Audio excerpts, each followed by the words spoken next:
Molten salt tower systems are becoming now the reference in solar tower technology. And what are the reasons for this?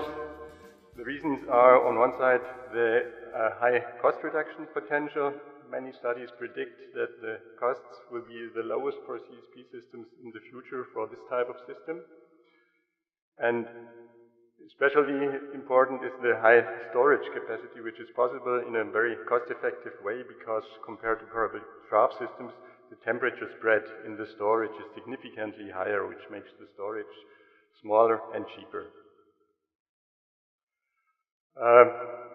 Maybe short look into the technology.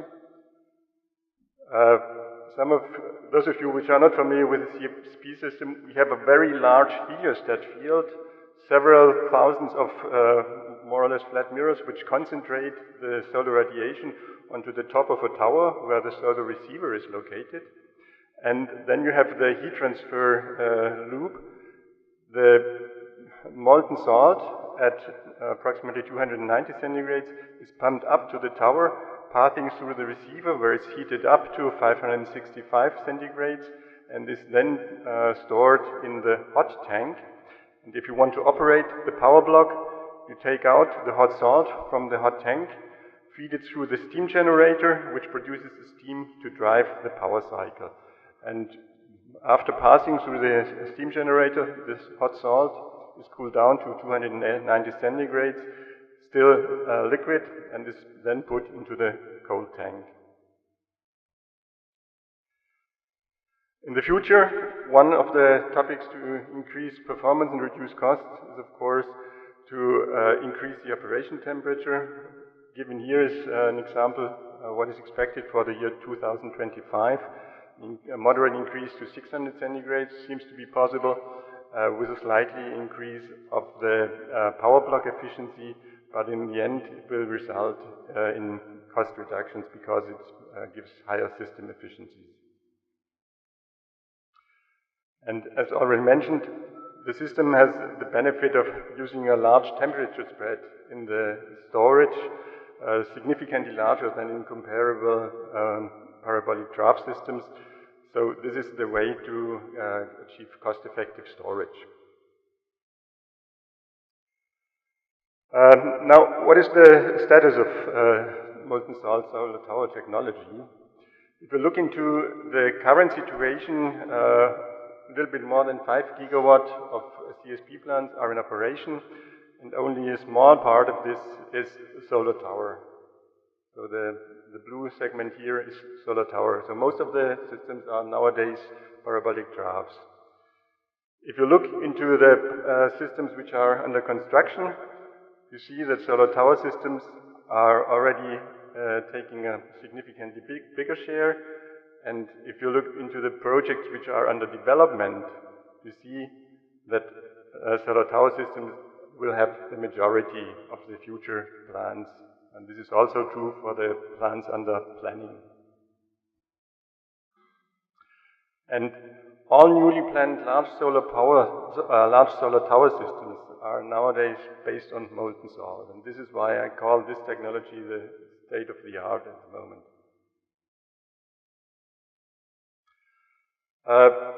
Now, let's look a little bit into what is currently the reality.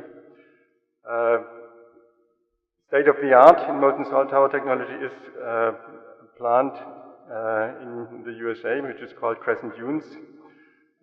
This has a rated power of 110 megawatt electric output, storage capacity of 10 hours, heliostat field of 1.2 million square meters, and tower height of approximately 200 meters. This is the standard solar salt, and has a planned output of approximately 500 gigawatt hours per year. Investment costs, the public numbers indicate approximately $1 billion US. The plant was commissioned in 2016 and was developed by the company Solar Reserve.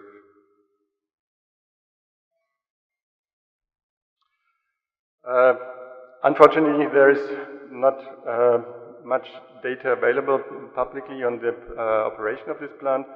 I have chosen here some information which is available on the the previous plant in Spain called Gemasolar. This was the first commercial scale molten salt tower system, and they have published some information data, and they have also set sometimes some records. For example, they have operated for 36 consecutive days an uninterrupted power supply based on the large storage they are using, and you see here some of the results.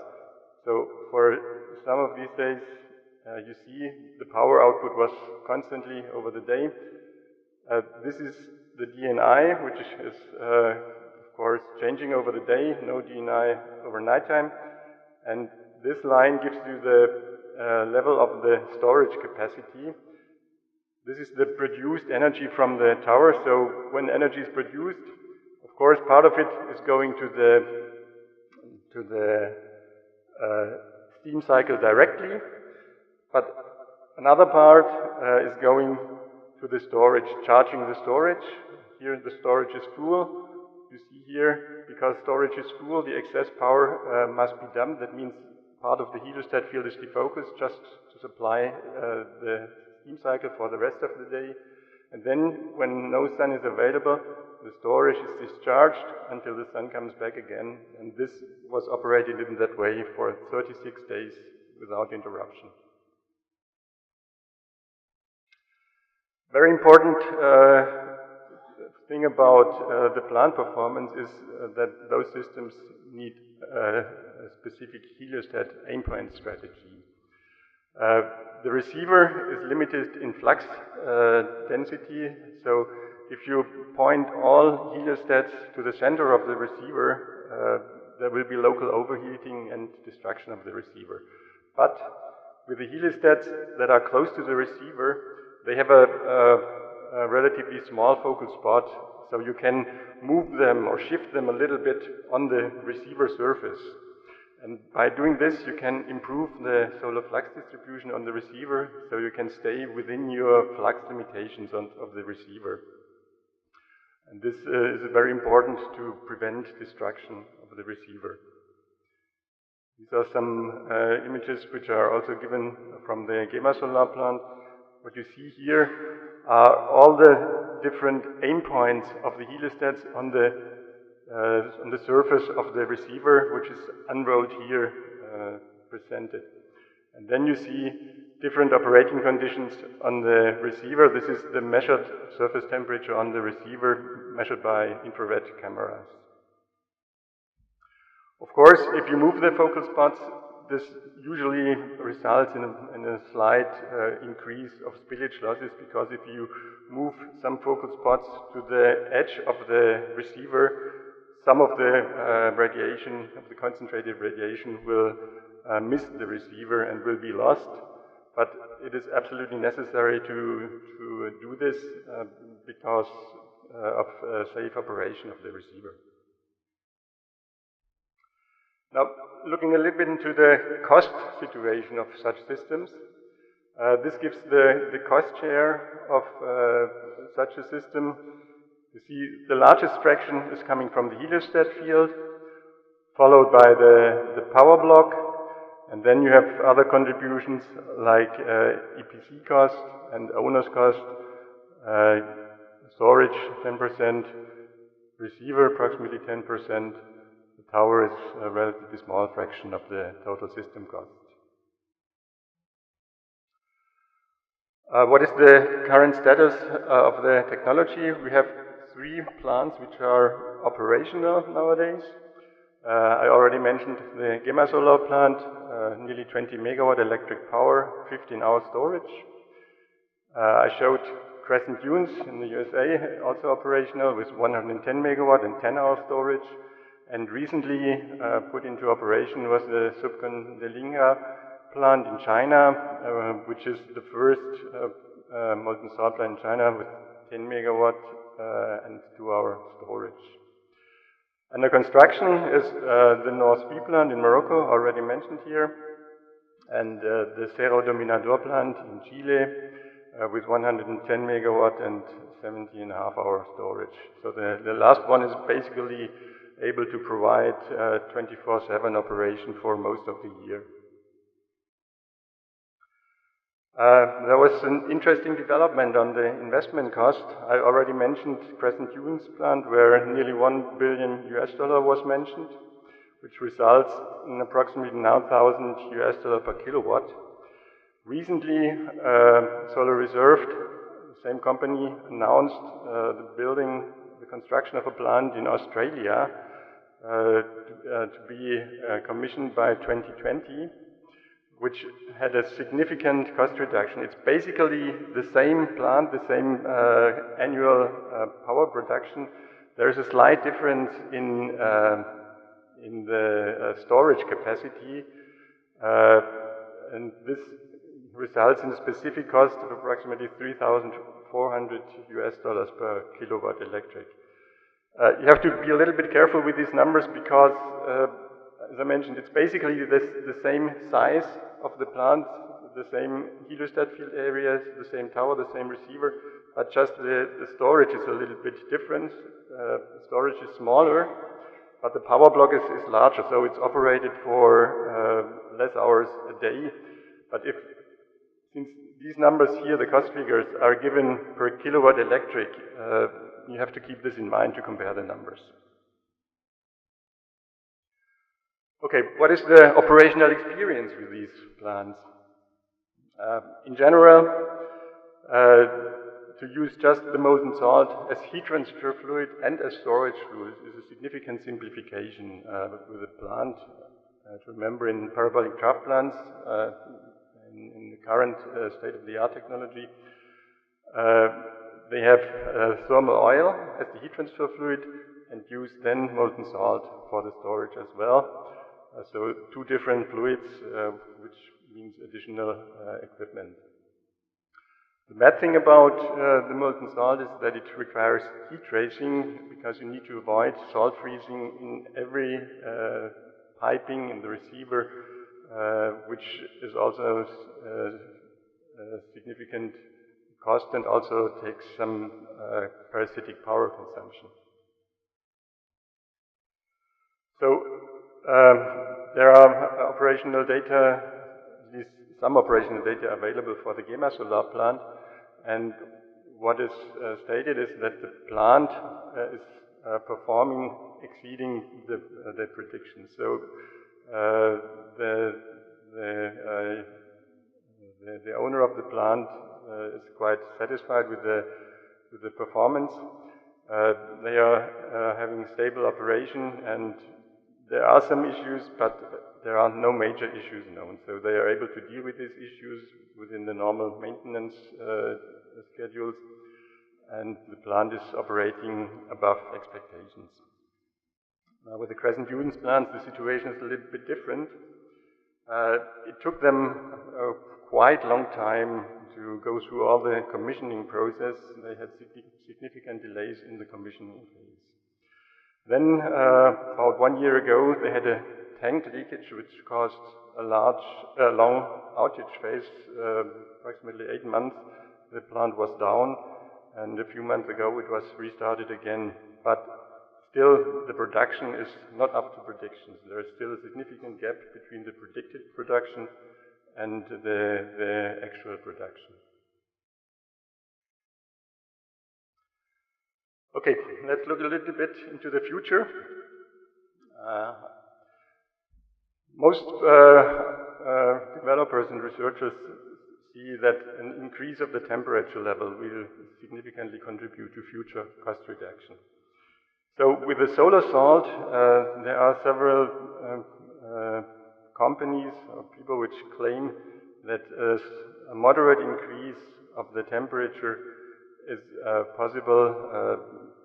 They claim up to 600 centigrades might be possible. Remember, nowadays the plants are rated for 565 centigrades. Actually, there is an open system used, which also can ventilate with the ambient air. If you go to a higher temperature, because of the thermal equilibrium reactions, which takes place at the upper end of the temperature range of the solar salt, you need to have a closed system. So you need to work with the gases and make sure that the gases that are generated from some degradation stay there and form in the end a stable thermal equilibrium which stabilizes the composition of the salt. So there's a clear limit at 600 centigrades with a molten salt, which then in the end means steam conditions up to 580, maybe a little bit higher, might be possible, but not more. With respect to the storage, there is development going on towards single tank storage instead of using two tank storage. You will hear about this later, so I will not go into details here. Recuperation of the salt expansion work. When the salt is coming down into the tank is at ambient pressure, and when the salt comes down, it has a certain pressure, and it is nowadays throttled. This has to be introduced as pumping work to bring the salt again up to the pressure and to pump it up to the receiver. To use a salt turbine to recover part of this work will also save or increase the power output by 2%. An interesting approach is what is currently going on in the US, funded by the Department of Energy within the Sunshot program. They call it the Gen 3 approach, next generation solar tower approach. They intend to use new developed supercritical CO2 cycles with upper temperatures above 700 centigrades. So this is clearly not possible with the solar salt, so new heat transfer media have to be developed to achieve this goal. They have pre-selected three options. One option is new molten salt mixtures, and they're preferably chloride salts. But they're also looking to solid particles and into gas systems using pressurized gases, but then going into either molten salt storage or particle storage. There is currently a call open with a total funding of $62 million for the development of a 10 megawatt test facility. And this is, in my understanding, the most promising approach actually going on.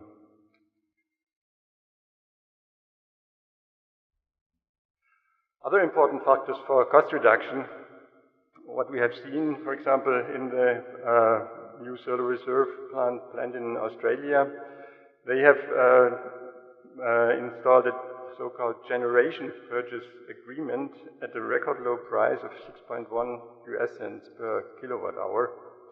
But the background of this, they are using a mixed financing because only part of the electricity is sold under these conditions. The rest is sold at the spot market at significantly higher prices. And so they have a mixed financing model which allows them to give a certain fraction at this very low cost. Of course, better financing conditions are very important, and this relates to the bankability of the systems. And what we see right now is that some of the project developers and the funding institutions obviously accept lower interest rates and better funding conditions, which also help significantly in bringing the cost down. This is, for example, also seen in the case of the DEWA plant, the DEWA project in Dubai, which consists of 3 parabolic draft systems and 1 solar tower system. And what also helps in this case, they are planning for a 35-year financing period, which of course reduces the annual capex. Now, already mentioned by Hicham was the local content, which is very important for the technology. There is local content on the Heliostat. We will hear on this later, so not much about this here. Structural elements like the tower, buildings, other infrastructure, steelwork is also possible for local content contributions. And not to forget is the personnel which is needed during erection, during operation, and during maintenance, which is also a significant contribution to the local content. For example, Solar Reserve stated for the Crescent Dunes plant that 4,300 jobs were created, direct and indirect and induced jobs all around the erection of the plant, and 1,000 jobs during the construction period on site. Looking into the potential for future cost reduction, what you see here is the figure you have seen before on the left side, and now with the predictions on technological development, it is expected that a 37% decrease of investment cost can be achieved.